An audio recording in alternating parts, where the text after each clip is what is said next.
Hello, everybody, and welcome back. My name is Mr. Rader, and in today's lesson, we are going to look at a do-it-yourself for how to make a podcast and how to use the audio recorder in GarageBand on iPhone or Android cell phones. So in this lesson objective, we want to consider how we can develop a pitch for your performance task on the Rights and Responsibilities podcast, and thinking about the different podcast formats that you were introduced in the last video, along with the information in the summative assessment task itself. So of all the podcast examples that you've listened to in class or that you've discovered outside of class, consider which one you're most interested in experimenting with creating for this summative assessment. And you want to consider the topics in the unit that were most interesting for you, that you really made a strong connection to, and that you would want to investigate further and do a little bit of research on so that you can create your pitch and draft out a script for you to really think about how to make a podcast. So we're going to look at Youth Radio's How to Make a Podcast. And if you click on the underlined text, it'll bring us directly to the source. And we're going to take a look at that together. So this is to do it yourself, how to make a podcast. And we're going to go through some of the highlights in this article. And I would suggest that you take a look at the whole thing in when you have a little bit more time. So you want to consider how you're going to come up with an idea. And a good starting point, as we mentioned in the last video, is to consider podcasts that are already out there.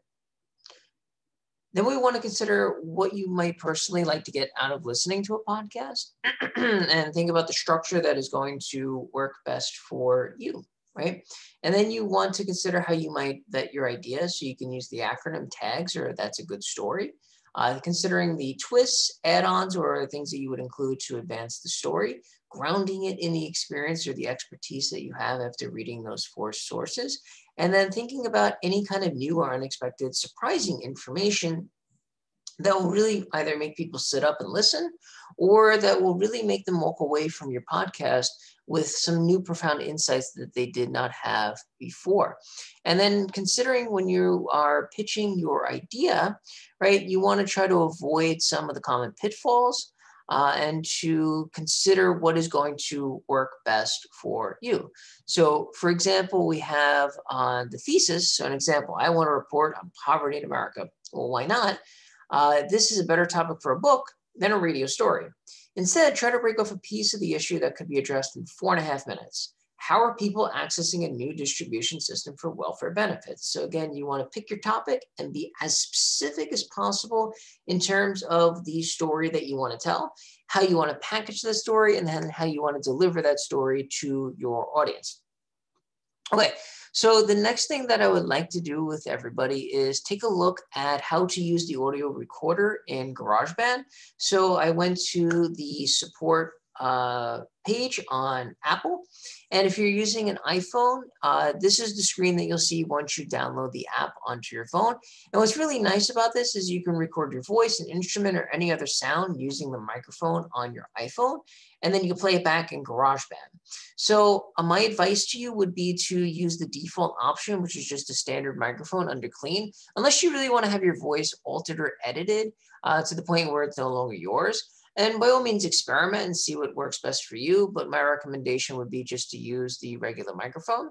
In order to record a sound, you'll start by pressing the record button in the control bar. You'll make your sounds into the microphone. You could also play any music in the background that you think will enhance your podcast. And when you're finished, you press the play button. It'll stop the recording. And then you can press play again to hear it and to see if it's something that you really like. And that's really one of the more effective tools that you can use to record your initial podcast. And then you can use Audacity to make final edits to your podcast. Okay, so that's going to do it for us today. I hope everybody has a great day, and stay tuned for our next installment in the Participation in Government series. Take care, everybody.